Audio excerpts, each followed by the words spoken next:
Le 29 octobre 2025, l'objet désigné Atlas à 3 yeux atteint son périhélie à 11h36 UTC. Luminosité prévue, magnitude 14,78. Mesure réelle effectuée par le télescope optique nordique, magnitude 15,04.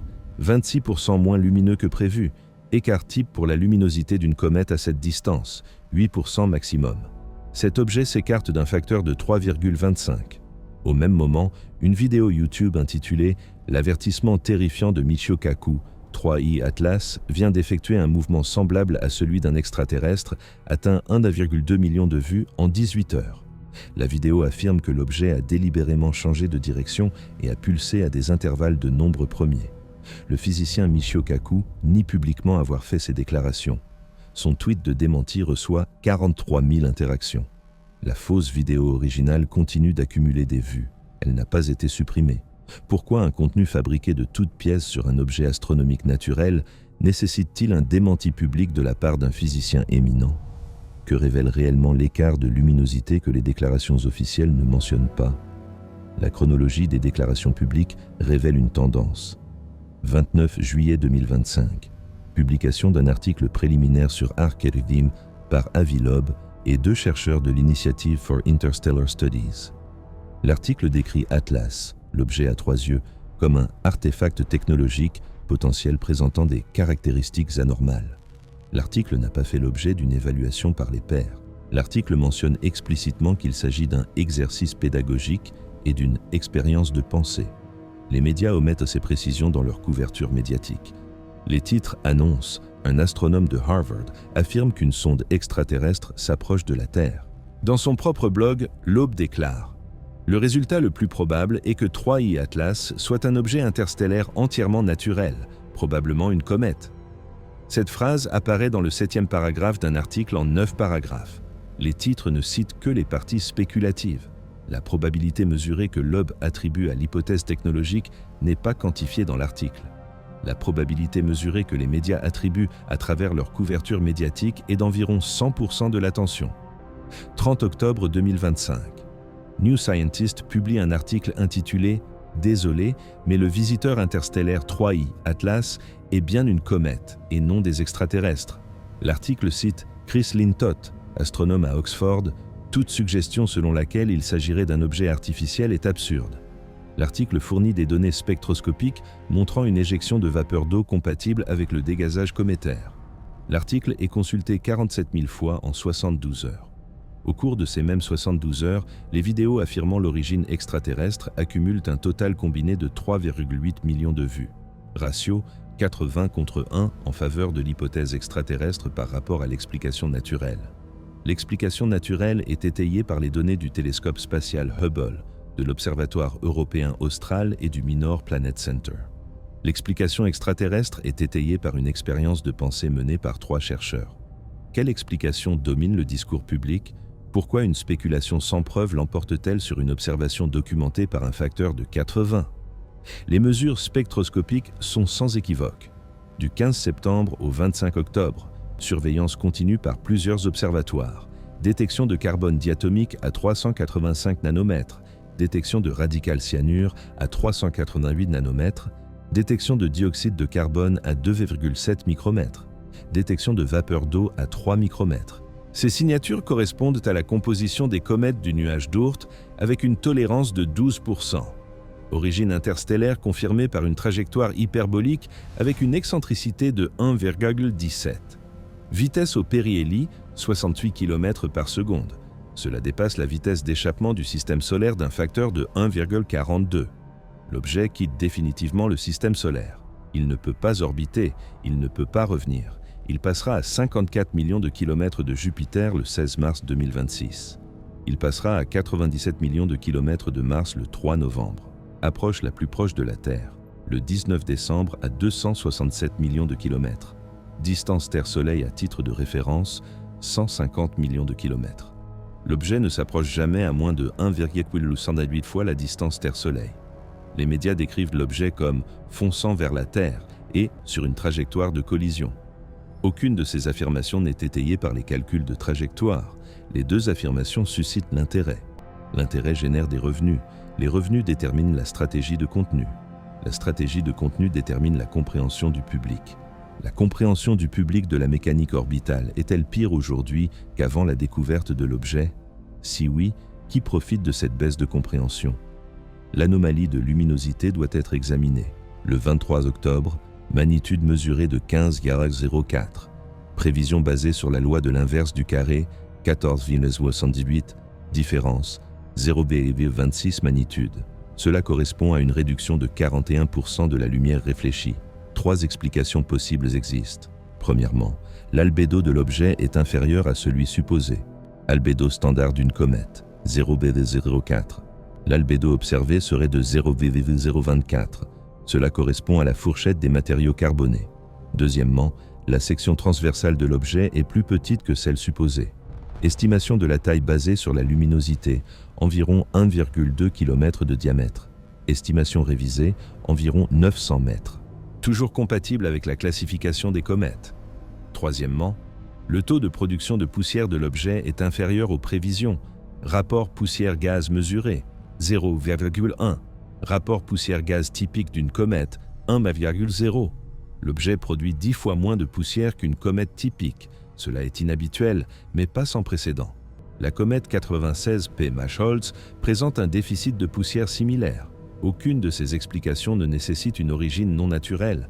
Les 3 explications restent compatibles avec l'hypothèse cométaire. Pourtant, les médias soulignent la luminosité comme une anomalie suggérant une origine technologique. Article du 28 octobre dans le Times of India, 3I Atlas est-il une comète ou autre chose? Le débat continue. L'article cite la différence de luminosité. L'article cite Avi Loeb, suggérant une possibilité technologique. L'article ne cite pas la réponse de Chris Lintott. L'article ne mentionne pas les mesures du rapport poussière-gaz. L'article génère 230 000 pages vues. L'article rectificatif du New Scientist génère 47 000 vues. Ratio 4,9 pour 1. Le schéma se répète sur toutes les plateformes. La spéculation l'emporte sur la rectification dans un rapport de 5 pour 1. Cet environnement informationnel est-il propice à la culture scientifique?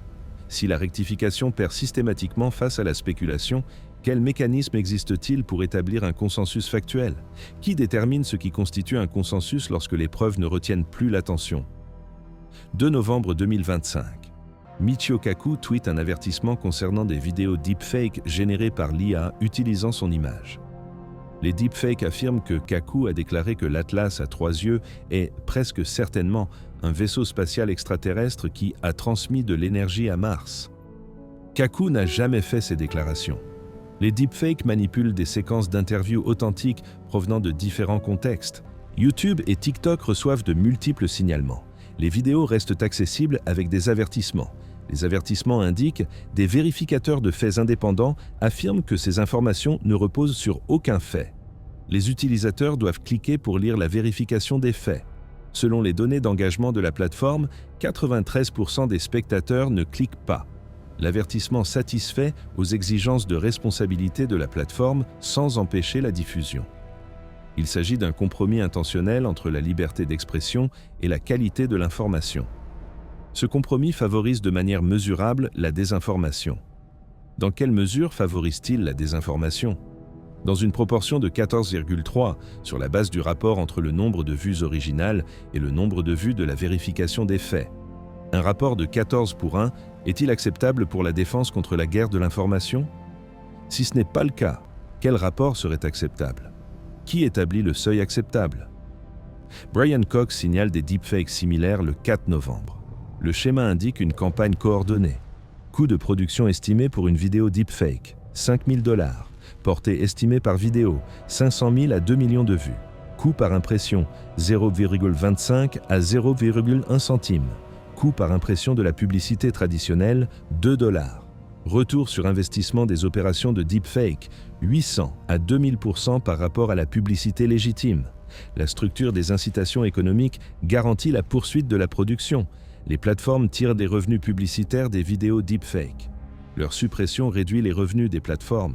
Le modèle économique des plateformes est optimisé pour l'engagement et non pour l'exactitude. L'engagement est corrélé au contenu émotionnel. Le contenu émotionnel est inversement corrélé à l'exactitude factuelle. Par conséquent, l'optimisation des plateformes sélectionne activement contre l'exactitude. Il ne s'agit pas d'une conspiration, il s'agit d'un comportement émergent de la structure d'incitation. La structure est mathématiquement garantie pour amplifier la désinformation. Cette structure peut-elle produire un public informé? Si ce n'est pas le cas, quelle autre structure existe-t-il? Qui a le pouvoir de restructurer les plateformes contre l'intérêt des actionnaires? Le consensus scientifique actuel est documenté.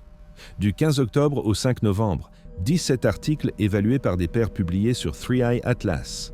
Sujet, analyse de la trajectoire, composition spectroscopique, dynamique de la poussière, modélisation de l'origine, analyse comparative avec Oumuamua et Borisov. Nombre total d'auteurs, 143 chercheurs issus de 31 institutions dans 14 pays. Conclusion unanime, l'objet est une comète interstellaire naturelle. Niveau de confiance, 99,8%. Les 0,2% d'incertitude restants s'expliquent par une couverture spectroscopique incomplète et une ambiguïté quant à la taille. Aucun article ne suggère une origine technologique, aucune donnée ne nécessite d'explication technologique.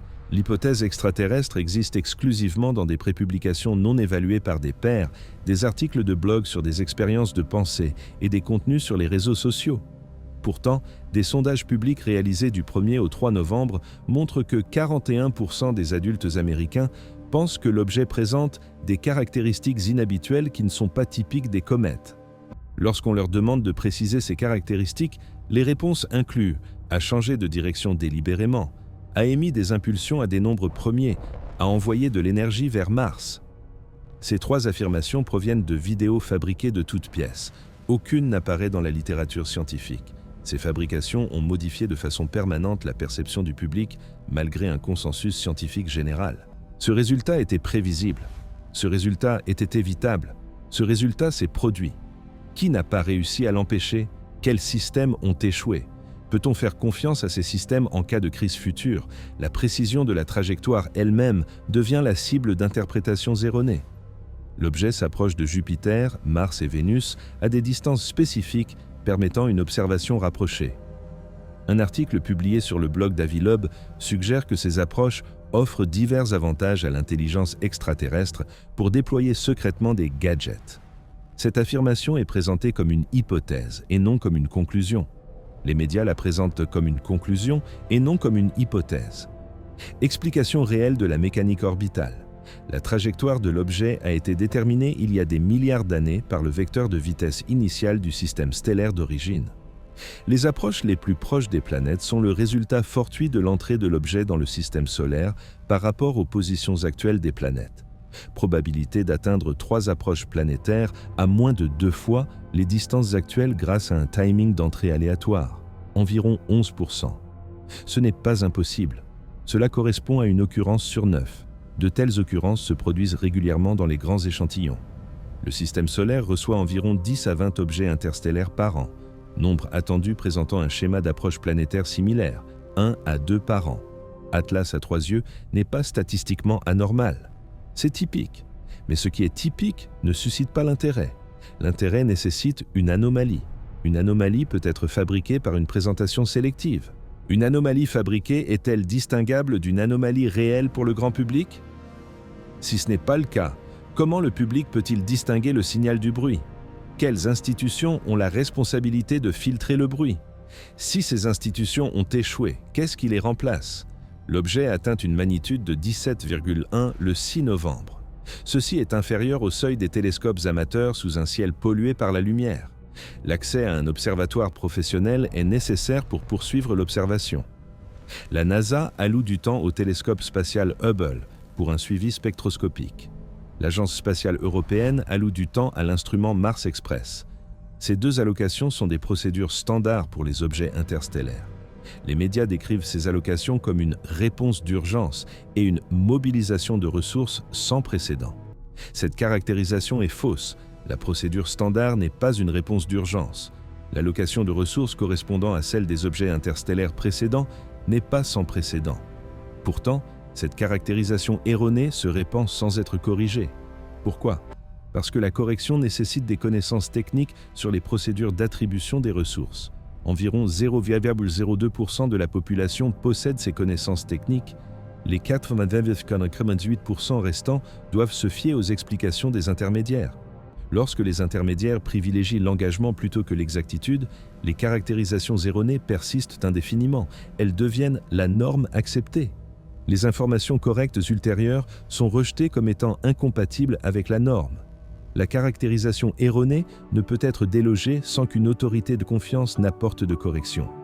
Si les autorités de confiance ont perdu leur crédibilité à la suite d'échecs antérieurs, la correction devient impossible. L'infrastructure de communication astronomique a-t-elle perdu suffisamment de crédibilité pour rendre la correction impossible? Si oui, comment restaurer cette crédibilité? Quel est le délai nécessaire à cette restauration? 7 novembre, la distance de l'objet au Soleil atteint 1,42 unités astronomiques. Le taux de dégazage diminue proportionnellement à l'augmentation de la distance solaire. Comportement attendu pour une comète, baisse de luminosité mesurée, proportionnelle à la loi de l'inverse du carré à 8% près. Comportement attendu pour un réflecteur passif, aucune accélération anormale détectée. La vitesse correspond aux prévisions de la trajectoire gravitationnelle à 0,3% près. Cela reste dans la marge d'erreur de mesure. L'objet se comporte exactement comme une comète naturelle devrait se comporter. Toutes les mesures confirment son origine naturelle. Aucune mesure ne suggère une origine technologique.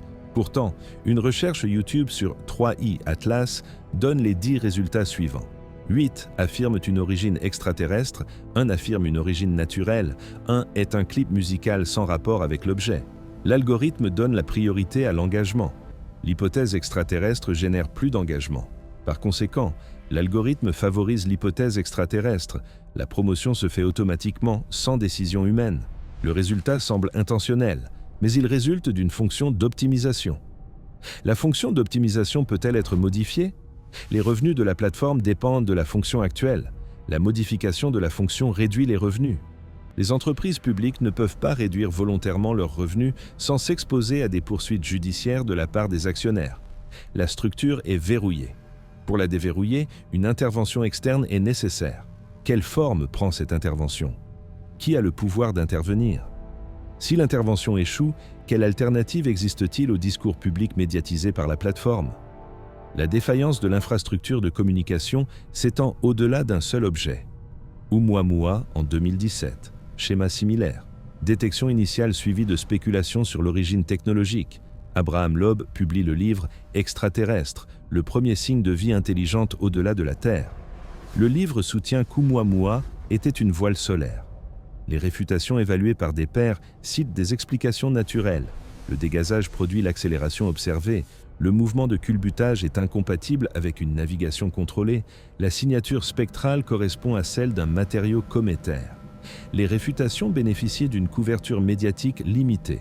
Le livre de Loeb devient un best-seller. L'opinion publique se tourne vers l'hypothèse technologique malgré le consensus scientifique en faveur d'une origine naturelle. 2 I. Borisov en 2019. Moins de spéculation car l'objet a immédiatement présenté des caractéristiques cométaires évidentes. La couverture médiatique se concentre sur les mesures scientifiques plutôt que sur les spéculations quant à son origine.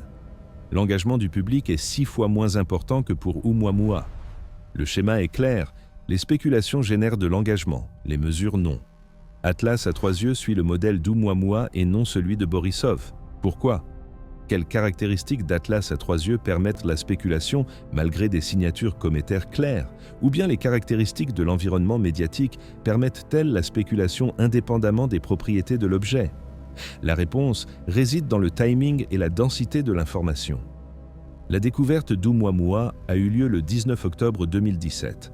Premier article évalué par des pairs, novembre 2017. Décalage temporel, 32 jours.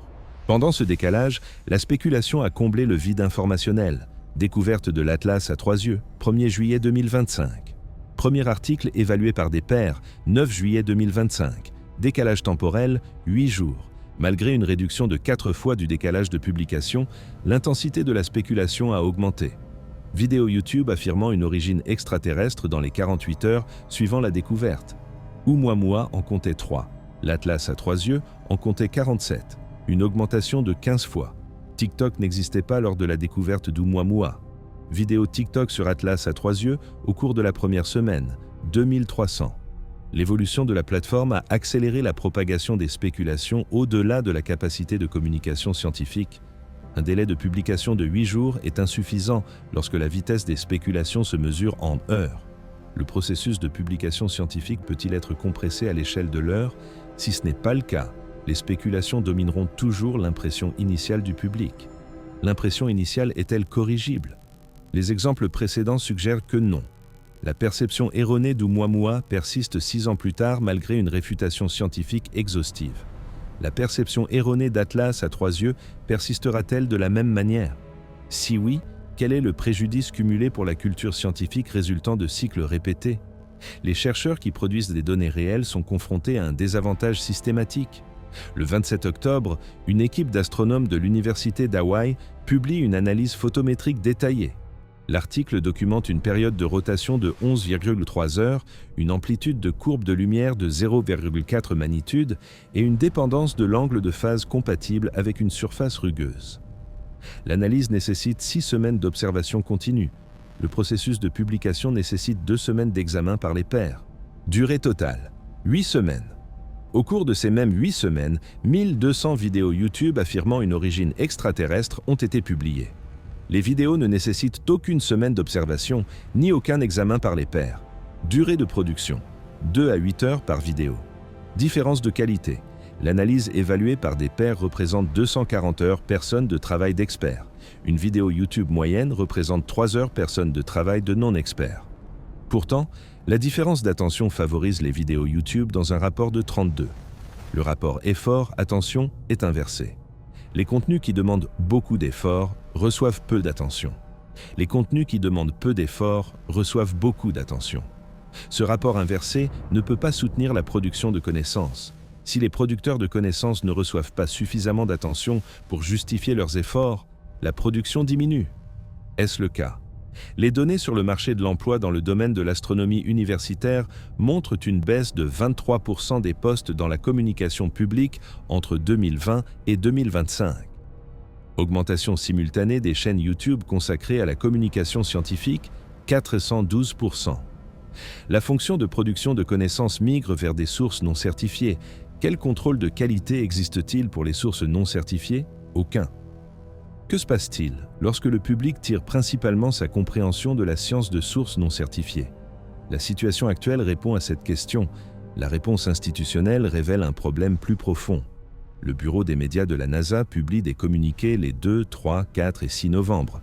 Nombre total de mots, 3800. Portée totale sur les réseaux sociaux, 640 000 interactions. Un YouTuber indépendant publie une vidéo de 12 minutes le 3 novembre, affirmant que l'objet est un vaisseau-mère déployant des drones de surveillance. La vidéo atteint 2,1 millions de vues et 430 000 interactions. Un individu non expert surpasse l'agence officielle d'un facteur de 3,3. Pourquoi? La déclaration de l'agence utilise un langage technique. L'analyse spectroscopique révèle des bandes d'émission compatibles avec la sublimation de glace volatile. Le YouTuber utilise un langage accessible. Les scientifiques ont détecté des signaux étranges que le gouvernement ne veut pas que vous connaissiez. La première déclaration est exacte, mais nécessite des connaissances en chimie pour être interprétée. La deuxième déclaration est inexacte, mais ne nécessite aucune connaissance spécialisée. L'accessibilité remporte la bataille de l'attention. La précision perd. La NASA peut-elle simplifier le langage technique sans sacrifier la précision? Les tentatives précédentes ont suscité des critiques de la part de la communauté scientifique pour leur simplification excessive. L'agence est prise entre deux publics. Les spécialistes exigent la précision, le public exige la simplicité. Optimiser pour l'un aliène l'autre. La stratégie actuelle ne satisfait ni les uns ni les autres. Existe-t-il une solution? Si oui, aucune agence ne l'a mise en œuvre avec succès.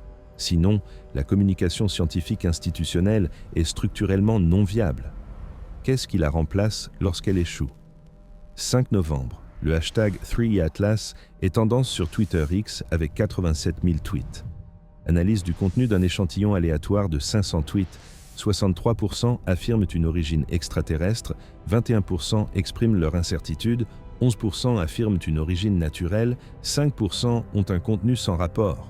Les 63% qui affirment une origine extraterrestre citent des preuves. Vidéo YouTube 48%, TikTok 29%, articles de blog 14%, articles évalués par des pairs 9%. Les 11% qui affirment une origine naturelle citent des preuves. articles évalués par des pairs, 72%, articles de presse, 18%, déclarations de la NASA, 10%. Le modèle de citation des preuves est inversé en fonction des croyances. Le groupe qui croit aux extraterrestres cite la littérature évaluée par des pairs, 9%. Le groupe qui croit à une origine naturelle cite la littérature évaluée par des pairs, 72%. Cela suggère une corrélation entre la qualité des preuves et l'exactitude des croyances. Mais la taille des groupes est inversée. 63% croient à l'hypothèse extraterrestre, 11% croient à l'explication naturelle. Les preuves de haute qualité touchent un public restreint. Les preuves de faible qualité touchent un large public. L'environnement informationnel sélectionne activement contre la formation de croyances fondées sur des preuves. Cela peut-il être corrigé par l'éducation ? Des programmes d'éducation aux médias existent dans 41 États. La perception erronée de l'Atlas à 3 yeux ne montre aucune corrélation avec la mise en œuvre des programmes d'éducation aux médias des États, selon les données des sondages géographiques. L'intervention éducative n'a pas réussi à empêcher les perceptions erronées. Quelle intervention reste-t-il ? L'analyse économique révèle une crise de durabilité. Coût de production d'un contenu scientifique précis, environ 8 000 $ par article évalué par des pairs, y compris le temps des chercheurs, l'utilisation des équipements et les frais de publication. Audience par article, environ 11 000 à 30 000 lecteurs selon la revue et le sujet. Coût par lecteur, 27 à 73 cents. Coût de production d'un contenu spéculatif sur YouTube, environ 500 $ par vidéo, y compris le temps de production et le montage. Porté par vidéo, 50 000 à 2 millions de spectateurs. Coût par spectateur, 0,02 à 1 centime. Le contenu spéculatif est 27 à 3 700 fois plus rentable que le contenu scientifique. Les forces du marché garantissent la domination du contenu spéculatif. Le contenu scientifique ne peut pas rivaliser sur le plan économique. Il ne survit que grâce à des subventions, aides gouvernementales, financement universitaire, soutien institutionnel. Si les subventions diminuent, la production de contenu scientifique diminue proportionnellement. Les subventions sont-elles en baisse ? Le budget de la National Science Foundation pour l'astronomie a diminué de 18% en termes réels entre 2020 et 2025. Le nombre d'articles astronomiques évalués par des pairs a diminué de 11% au cours de la même période. Coefficient de corrélation, 0,83. La réduction des subventions entraîne une baisse de la production. Dans le même temps, les revenus de YouTube provenant des contenus spatiaux ont augmenté de 340% au cours de la même période. Le marché réaffecte les ressources des contenus précis vers les contenus spéculatifs. Il s'agit d'un comportement rationnel compte tenu des incitations économiques liées à l'attention. Il s'agit d'un comportement destructeur compte tenu des exigences en matière de qualité de l'information.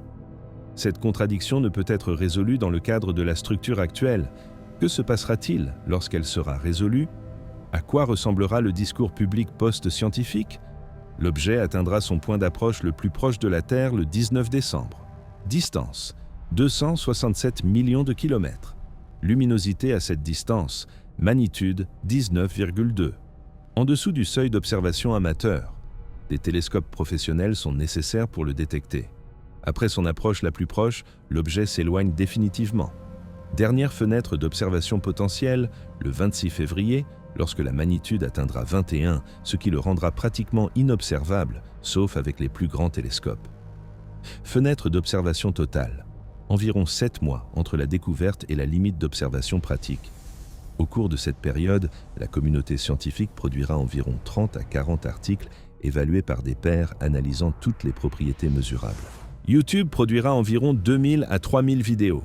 TikTok produira environ 15 000 à 20 000 courtes vidéos. Articles de blog et articles, environ 8 000. La littérature scientifique représentera 0,4% du volume total de contenu. En supposant que l'attention se répartisse proportionnellement au volume, la littérature scientifique captera 0,4% de l'attention du public. Les 90,6% restants seront constitués de spéculation, de désinformation, de divertissement et de commentaires. Ce pourcentage de 0,4% est-il suffisant pour informer le public ? Les précédents historiques suggèrent que non. La désinformation sur les vaccins pendant la pandémie de Covid-19 a atteint des ratios similaires. Les résultats en matière de santé publique reflétaient la qualité de l'information et non son volume. La réticence à la vaccination était plus fortement corrélée à l'exposition à la désinformation qu'à la culture scientifique. Le cas Atlas à 3 yeux reproduit la dynamique de l'information sur la pandémie dans un environnement où les enjeux sont moins importants. Il donne un aperçu de la prochaine crise à haut risque. Que se passe-t-il lorsque des proportions d'informations similaires s'appliquent à une menace existentielle? Qui prend les décisions lorsque 99,6% de l'information est du bruit? Les scientifiques eux-mêmes en subissent les conséquences directes. Des chercheurs en astronomie signalent, du 1er au 6 novembre, des campagnes de harcèlement coordonnées sur les réseaux sociaux. Les chercheurs qui publient des articles sur l'origine naturelle reçoivent des messages affirmant qu'ils dissimulent la vérité ou qu'ils sont payés par le gouvernement. Des informations personnelles sont publiées sur des forums encourageant les contacts. Les adresses électroniques universitaires reçoivent des spams automatisés à un rythme qui dépasse la capacité de filtrage des institutions. 3 chercheurs désactivent leurs comptes sur les réseaux sociaux. Une université renforce les protocoles de sécurité du département d'astronomie. Ce sont là les coûts opérationnels de la communication publique. Ils n'étaient pas présents dans le cas d'Oumuamua. Ils le sont désormais. L'escalade est mesurable. Pourquoi? Les mesures de polarisation des plateformes montrent une augmentation de 37% du regroupement des utilisateurs en groupes homogènes sur le plan des croyances entre 2017 et 2025. L'engagement interconfessionnel a diminué de 43% au cours de la même période. Les utilisateurs sont moins exposés à des preuves contraires et renforcés dans leurs croyances existantes. Cela crée une dynamique de radicalisation. Lorsque la croyance devient identité, les preuves contraires à la croyance deviennent une attaque contre l'identité. La défense de l'identité justifie une réponse agressive. Les chercheurs qui publient des preuves contraires déclenchent des mécanismes de défense de l'identité. Ces mécanismes incluent le harcèlement. C'est le résultat prévisible de la polarisation accélérée par les plateformes. C'est également insoutenable. Les chercheurs ne peuvent pas maintenir la communication publique dans des conditions de harcèlement. Plusieurs se sont déjà retirés. Que se passera-t-il lorsque les chercheurs restants suivront? Qui comblera le vide? L'establishment scientifique institutionnel est confronté à une crise de légitimité. Une enquête Pew Research menée le 4 novembre montre que la confiance du public dans la NASA est passée de 67% en 2020 à 61% en 2025. La confiance dans les scientifiques universitaires a baissé de 58% à 53%. La confiance dans les chercheurs indépendants a augmenté de 32% à 41%. La catégorie chercheurs indépendants comprend des scientifiques diplômés travaillant en dehors des institutions, mais aussi des théoriciens du complot et des créateurs de contenus sans formation officielle. L'enquête ne fait pas de distinction. Les personnes interrogées ne font pas de distinction. La confiance se déplace des sources institutionnelles diplômées vers des sources indépendantes non diplômées. Cette migration accélère le déclin de la qualité de l'information. La science institutionnelle dispose de mécanismes de contrôle de la qualité, examen par les pairs, reproduction, normes méthodologiques. Les sources indépendantes ne disposent d'aucun mécanisme équivalent, répartition de la qualité parmi les sources institutionnelles, élevée avec une variance faible, répartition de la qualité parmi les sources indépendantes, variance extrêmement large, allant de très élevée à très faible. À mesure que la confiance se déplace, la qualité moyenne des informations consommées diminue, même si les sources indépendantes de la plus haute qualité dépassent la qualité institutionnelle. L'effet statistique est inévitable. La compréhension du public se dégrade non pas parce que les informations les moins bonnes s'améliorent, mais parce que les meilleures informations perdent des parts de marché. Cette tendance peut-elle s'inverser? Quel mécanisme permettrait de l'inverser? Le rétablissement de la confiance nécessite des performances constantes sur une longue période. Les performances de la science institutionnelle ont été constantes. La confiance a néanmoins diminué. Ce déclin est lié à l'évolution des plateformes et non aux performances institutionnelles. Les plateformes ont modifié la dynamique de confiance indépendamment du comportement cible de la confiance. Si la dynamique de confiance est déterminée par la structure des plateformes plutôt que par le comportement des institutions, ces dernières ne peuvent pas restaurer la confiance en améliorant leur comportement. Elles sont impuissantes. Quelles options restent aux institutions impuissantes? Le 1er décembre approche. L'objet poursuit sa trajectoire prévue. Aucune déviation n'a été mesurée, aucune anomalie n'a été détectée. Toutes les observations confirment son origine naturelle. Les médias continuent de mettre l'accent sur les spéculations extraterrestres. L'opinion publique reste divisée. Un sondage récent montre que 39% des personnes interrogées croient à une origine extraterrestre, 42% à une origine naturelle et 19% sont indécises. La division persiste malgré le consensus scientifique. Elle persistera après le départ de l'objet du système solaire, elle persistera indéfiniment. L'événement Atlas à 3 yeux deviendra une partie permanente de la conscience publique en tant que mystère non résolu. Il n'est pas non résolu. Il est résolu. La communauté scientifique l'a résolu. Le discours public n'a pas intégré la résolution. Le fossé entre la résolution scientifique et la perception publique est infranchissable dans l'infrastructure informationnelle actuelle. Ce fossé existe pour le changement climatique, la sécurité des vaccins, l'énergie nucléaire, la modification génétique, l'intelligence artificielle et tous les autres sujets techniques nécessitant l'interprétation d'experts. Ce fossé se creuse au lieu de se réduire. Les technologies de l'information étaient censées démocratiser le savoir. Au lieu de cela, elles ont démocratisé la désinformation. L'expertise était censée devenir plus accessible. Au lieu de cela, elle a perdu de son autorité. Les preuves étaient censées résoudre les différends. Au lieu de cela, les différends se sont intensifiés autour des preuves. Tous les avantages prévus se sont inversés. Tous les résultats escomptés se sont inversés. Ce n'est pas un accident, c'est structurel. La structure optimise l'engagement. L'engagement est corrélé au conflit. Le conflit nécessite des différends non résolus. La résolution met fin au conflit. La résolution met fin à l'engagement. La résolution réduit les revenus. Par conséquent, la structure empêche activement la résolution. Elle crée une controverse permanente à partir de questions scientifiques temporaires. Atlas à 3 yeux est temporaire. La controverse est permanente. La structure le garantit. L'objet quittera le système solaire le 26 mars. Les observations finales confirmeront. Comète interstellaire naturelle composée principalement de glace d'eau et de dioxyde de carbone d'un diamètre d'environ 1 km, tournant toutes les 11,3 heures, suivant une trajectoire gravitationnelle sans propulsion, présentant un dégazage cométaire standard, ne montrant aucun signe d'origine technologique. Toutes les mesures soutiendront cette conclusion. Le discours public restera divisé. Les vidéos YouTube continueront à revendiquer une origine extraterrestre pendant des années après le départ. TikTok produira du contenu nostalgique sur « le visiteur que nous n'avons jamais compris ». Des articles de blog analyseront ce que le gouvernement ne nous a pas dit. Le contenu persistera indéfiniment. Son maintien ne coûte rien. Il génère des revenus passifs grâce aux vues archivées. La désinformation devient un élément permanent de l'environnement informationnel. Les futurs objets seront comparés à Atlas à 3 yeux. La comparaison fera référence à un récit faux et non à la réalité scientifique. La fausse base de référence devient le fondement du cycle suivant. Chaque cycle renforce la désinformation précédente tout en ajoutant une nouvelle couche. L'accumulation est irréversible. Il n'existe aucun mécanisme permettant de supprimer à grande échelle les informations erronées archivées. La suppression de la plateforme n'affecte que les nouvelles violations. Le contenu historique reste indéfiniment. Le passé ne peut être corrigé. Il ne peut être compensé que par une correction future, mais si la correction perd 5 fois plus d'attention, le passé ne sera jamais compensé. Il persiste et s'accumule. À quoi ressemble l'environnement informationnel après 20 ans d'accumulation? Après 50 ans? Un discours public fondé sur des preuves est-il possible dans cet environnement? La trajectoire suggère que non.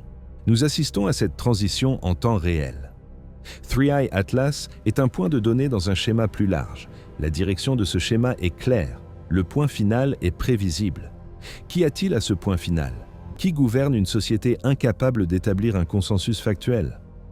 Comment les décisions collectives sont-elles prises lorsque la réalité partagée est fracturée? Ces questions n'ont pas de précédent historique. Nous sommes en train de créer ce précédent. Le résultat est déterminé par la réponse actuelle. Quelle est la réponse actuelle? Inadéquate, manifestement insuffisante. L'insuffisance est mesurée et quantifiée. Ce n'est pas une spéculation, c'est une observation. L'observation elle-même devient controversée. Pourquoi?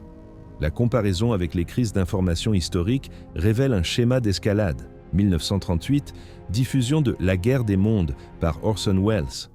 On estime à 1,2 million le nombre d'auditeurs qui croient à une invasion martienne en cours. La panique s'apaise en quelques heures lorsque les journaux publient des rectificatifs. Les stations de radio diffusent des clarifications, les autorités rassurent la population. Durée totale de la croyance erronée de masse, environ 6 heures. L'infrastructure de correction de l'information est fonctionnelle. 2020. désinformation sur le vaccin contre la Covid, de fausses allégations concernant des micropuces et des modifications de l'ADN se répandent sur les réseaux sociaux. Des rectificatifs sont publiés par le CDC, l'OMS et le milieu médical. La croyance erronée persiste. Un sondage réalisé 18 mois plus tard montre que 30% des Américains continuent de croire à ces fausses allégations malgré les efforts continus de correction. Durée de la croyance erronée de masse, toujours en cours après 30 mois. Infrastructure de correction de l'information non fonctionnelle, 2025. Hypothèse des extraterrestres Atlas à 3 yeux. Les fausses allégations se sont répandues dans les heures qui ont suivi leur découverte. Corrections publiées par les astronomes, la NASA et les revues scientifiques. Un sondage actuel montre que 39% des personnes interrogées croient à l'origine extraterrestre malgré l'absence totale de preuves à l'appui. Durée de la croyance erronée de masse, 4 mois et toujours en cours. La comparaison entre ces 3 événements montre que l'infrastructure de correction se dégrade avec le temps. 1938, 6 heures pour corriger. 2020, 18 mois insuffisants pour corriger. 2025, la correction semble impossible. La dégradation est exponentielle et non linéaire. Le temps nécessaire à la correction augmente. Le taux d'achèvement des corrections diminue. Si la tendance se poursuit, quelle sera la capacité de correction en 2030, en 2040? L'extrapolation mathématique suggère que la capacité de correction tendra vers 0 en 2035. Cela suppose que la trajectoire actuelle se maintienne. Qu'est-ce qui pourrait modifier cette trajectoire? Aucune intervention actuellement proposée ne semble efficace à l'échelle requise. Le rôle des scientifiques éminents dans la controverse doit être analysé. Abraham Loeb, docteur de l'université hébraïque depuis 1986, président du département d'astronomie de Harvard, plus de 700 publications évaluées par des pairs, ancien président du Conseil de physique et d'astronomie des académies nationales. Autorité scientifique, maximale selon les critères conventionnels. Stratégie de communication publique, provocation délibérée, citation tirée d'une interview d'octobre. Le courant dominant est souvent dominé par la pensée de groupe et j'aime remettre en question le courant dominant. Cette déclaration positionne Loeb comme un outsider malgré ses références maximales d'initiés. Ce positionnement fait appel au sentiment anti-establishment. Il suscite l'engagement. Il sape également l'autorité scientifique institutionnelle tout en bénéficiant des références institutionnelles. C'est un paradoxe. Loeb représente à la fois le sommet de l'establishment scientifique et se positionne comme un critique de l'establishment. Il utilise la crédibilité de l'establishment pour remettre en question le consensus de l'establishment. La stratégie est rationnelle sur le plan individuel. Elle génère des ventes de livres, des honoraires de conférenciers, des apparitions dans les médias. Mais elle est destructrice sur le plan collectif. Elle indique au public que le consensus scientifique n'est pas fiable. Si le directeur d'un département de Harvard remet en question le consensus, pourquoi les non-experts devraient-ils lui faire confiance? Ce signal est amplifié par les références. Une source plus crédible produit un signal anti-consensus plus fort. Cela crée une incitation perverse. Les scientifiques attirent l'attention du public en contredisant leurs pairs. La coopération attire moins l'attention que la défection. La théorie des jeux prédit une cascade de défections. Cette cascade se produit-elle? Difficile à quantifier, mais les indicateurs suggèrent que oui. Le nombre de scientifiques diplômés promouvant des positions contraires sur divers sujets en augmentation. Les apparitions médiatiques de scientifiques contraires en augmentation. La confiance du public dans le consensus scientifique en baisse. La corrélation est cohérente avec le modèle de cascade de défection. Si le modèle est correct, l'autorité scientifique s'autodétruit par des défections internes. Les attaques externes sont inutiles. Le système se consume lui-même. Peut-on inverser cette tendance? Seulement en modifiant la structure des incitations. Qu'est-ce qui pourrait modifier les incitations?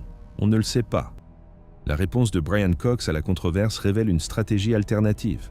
Référence de Cox, doctorat de l'Université de Manchester en 1998, professeur à la Royal Society, plus de 200 publications évaluées par des pairs. Stratégie de communication publique, mettre l'accent sur le consensus et les preuves. Citation tirée d'une interview de novembre, « Le processus scientifique est transparent et fiable. Lorsque nous affirmons savoir quelque chose, nous le pensons vraiment. » Cette déclaration renforce l'autorité institutionnelle. Elle suscite moins d'intérêt que la position contraire de Loeb. Nombre d'abonnés de Cox sur les réseaux sociaux, 4,2 millions. Nombre d'abonnés de Loeb sur les réseaux sociaux, 1,6 million. Mais la portée du contenu de Cox est systématiquement inférieure à celle du contenu de Loeb. Publication moyenne de Cox, 47 000 engagements. Publication moyenne de l'Aube, 63 000 engagements. La controverse surpasse le consensus de 34%. Il s'agit d'un écart mesurable. Les scientifiques qui choisissent la stratégie du consensus acceptent une pénalité de 34% en termes d'attention. Les scientifiques qui choisissent la stratégie de la controverse gagnent 34% d'attention supplémentaire. Au fil du temps, la pression économique favorise la controverse. Les scientifiques ont besoin d'attention pour obtenir des financements, progresser dans leur carrière et obtenir un statut institutionnel. L'attention vient de l'engagement. L'engagement vient de la controverse. Par conséquent, la pression de survie pousse les scientifiques vers la controverse. La stratégie de Cox est une stratégie perdante dans l'économie de l'attention. La stratégie de Loeb est une stratégie gagnante. Mais la stratégie gagnante détruit l'institution qui accorde les crédits permettant cette stratégie. Elle est parasitaire. Le parasite tue l'hôte. Que se passe-t-il après la mort de l'hôte? Les parasites ne peuvent pas survivre sans hôte. L'autorité de Loeb découle de sa position à Harvard et de ses publications évaluées par des pairs. Si l'autorité de Harvard s'effondre et que l'évaluation par les pairs perd sa crédibilité, Loeb perd la base de son autorité. Il détruit activement ses propres fondations. Ce n'est pas une spéculation, c'est observable. Le déclin mesurable de la confiance dans les institutions fournit une base aux scientifiques anticonformistes. Est-ce durable? Évidemment non. Loeb reconnaît-il cette non-durabilité? Ses déclarations suggèrent que non. Il poursuit sa stratégie malgré la dégradation visible des institutions. Pourquoi? Les incitations à court terme l'emportent sur les conséquences à long terme. C'est la tragédie des biens communs. L'exploitation individuelle des ressources partagées profite à l'exploiteur tout en nuisant à la collectivité. Tout le monde exploite. Les ressources s'effondrent. Tout le monde perd.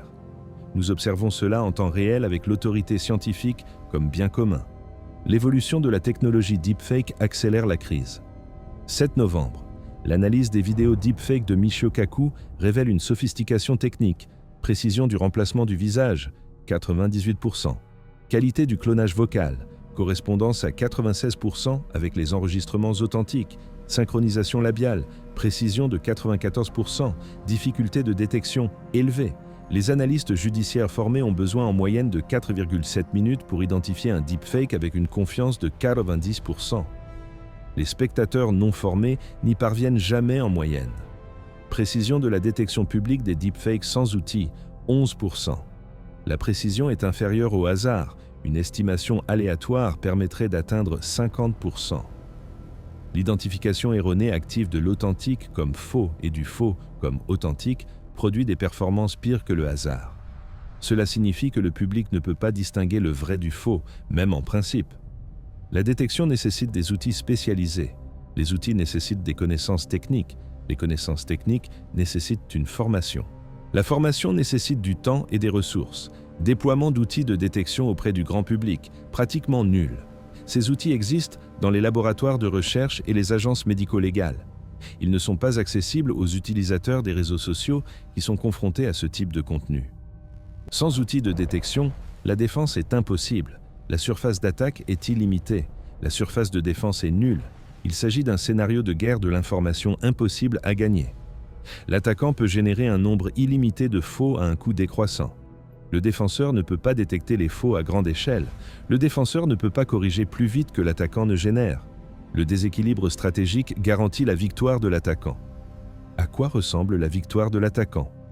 Situation actuelle. Des scientifiques éminents doivent démentir publiquement des déclarations qu'ils n'ont jamais faites. Les démentis ne touchent qu'une fraction du public exposé aux faux.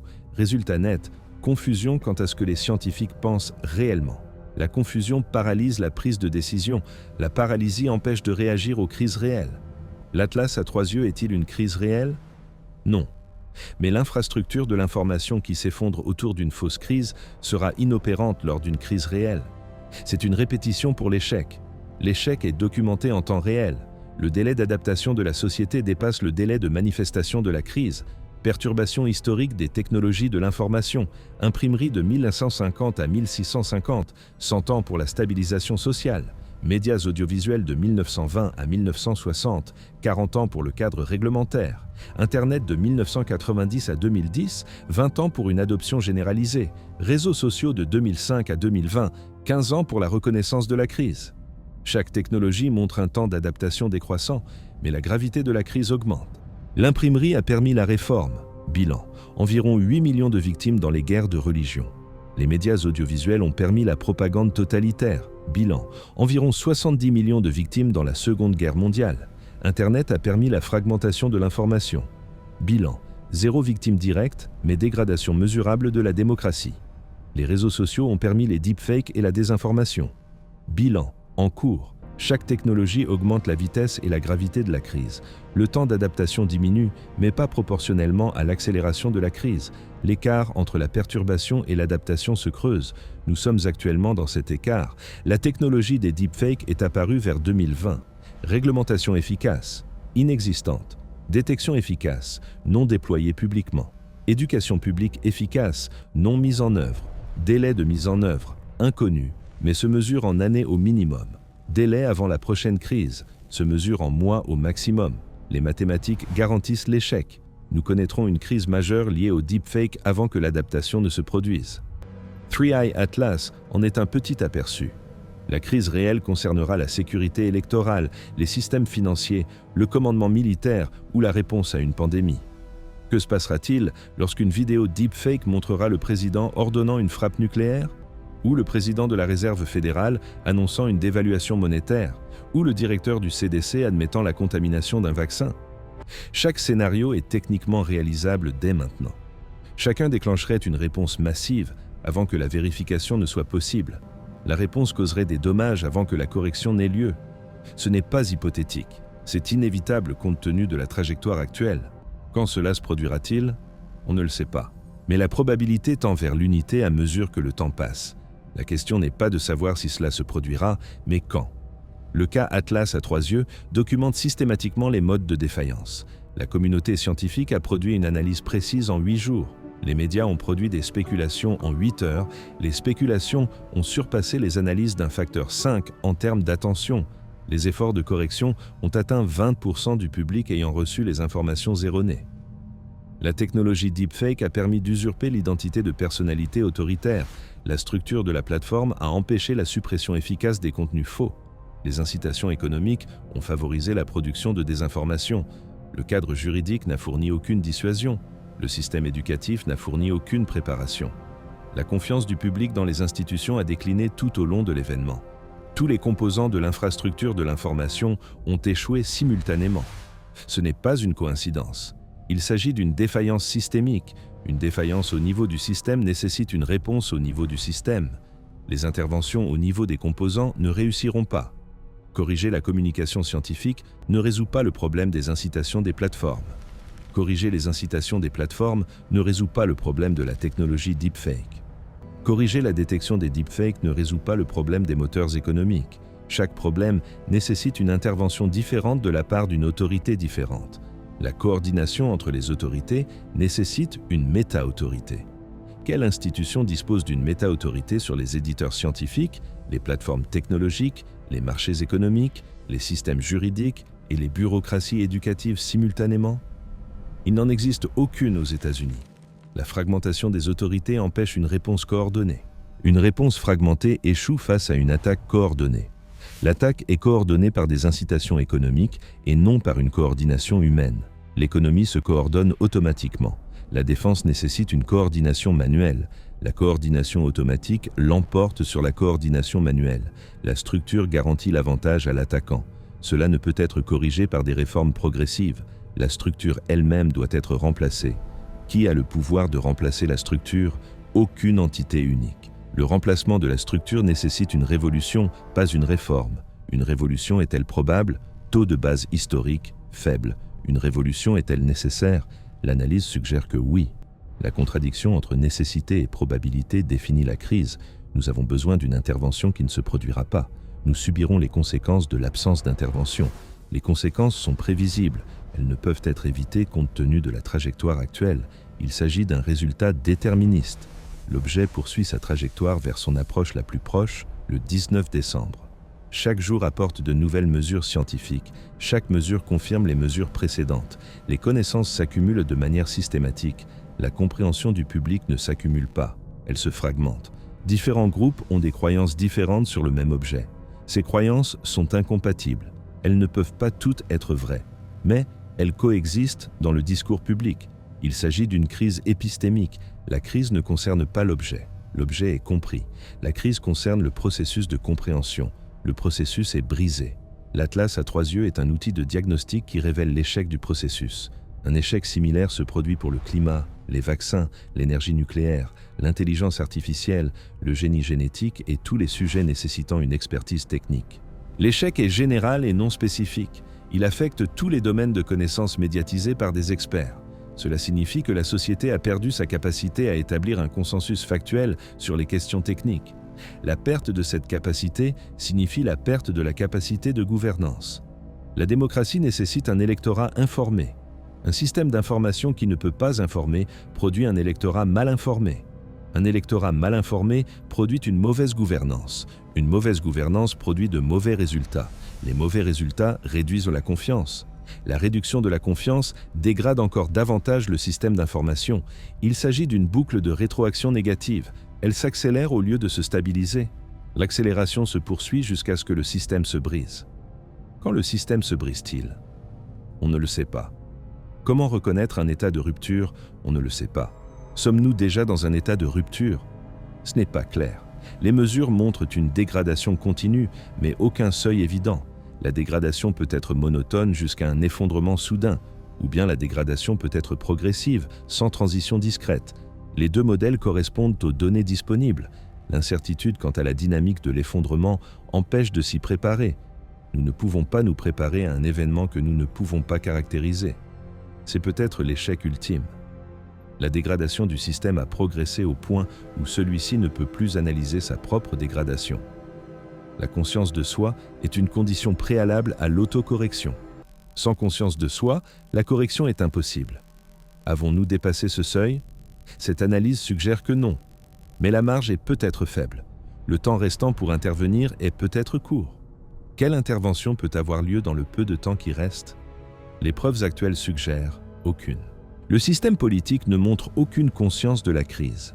Les entreprises technologiques ne montrent aucune motivation à résoudre la crise. Le système éducatif ne montre aucune capacité à faire face à la crise. Le système juridique ne montre aucun cadre pour réglementer la crise. Chaque institution continue comme si l'infrastructure de l'information était fonctionnelle. Elle n'est pas fonctionnelle. Le dysfonctionnement est mesuré et documenté. La documentation ne produit pas de réponse. Pourquoi? Parce que les informations sur la défaillance du système d'information circulent à travers un système d'information défaillant. Le problème empêche sa propre solution. Il s'agit d'un piège récursif. Pour s'en échapper, une intervention externe est nécessaire. Qu'est-ce qui constitue une intervention externe lorsque le système englobe l'ensemble de l'environnement informatique? Il n'existe pas de réponse claire. Peut-être n'y en a-t-il pas. Peut-être que le piège est inévitable. Peut-être documentons-nous l'effondrement tout en le subissant. Atlas à 3 yeux devient une note de bas de page dans une documentation plus large sur la défaillance de l'infrastructure informatique. L'objet est une comète naturelle. La controverse n'est pas naturelle. La controverse est fabriquée. Mais une controverse fabriquée a des conséquences réelles. Les conséquences s'accumulent. Elles deviennent irréversibles. Nous les mesurons en temps réel. La mesure se poursuit. Les conséquences se poursuivent. Il n'y a pas de réponse. Ce schéma persistera jusqu'à ce que la structure se brise ou que la réponse commence. Lequel se produira en premier? On ne le sait pas. La probabilité penche fortement en faveur de la rupture de la structure. Que se passera-t-il après la rupture? Les précédents historiques sont insuffisants. Les effondrements antérieurs de l'infrastructure de l'information se sont produits dans un environnement prénumérique. L'environnement numérique n'a pas de précédent en matière de rétablissement. Nous serons la première société à connaître ce mode de défaillance. Nous découvrirons ce qui viendra après. La découverte se fait involontairement. Elle n'est pas choisie. Elle est imposée par la structure que nous avons créée mais que nous ne pouvons pas contrôler. Le contrôle a été perdu. La perte est permanente, compte tenu de notre compréhension actuelle. Une compréhension future pourrait révéler des mécanismes de contrôle. Mais une compréhension future nécessite une infrastructure de l'information. L'infrastructure de l'information s'effondre. L'effondrement de l'infrastructure peut-il permettre de comprendre l'effondrement? Ce n'est pas clair. Nous essayons quand même. Cette analyse est une tentative. La tentative réussit-elle? C'est vous qui le déterminez. Votre détermination est importante ou n'a pas d'importance.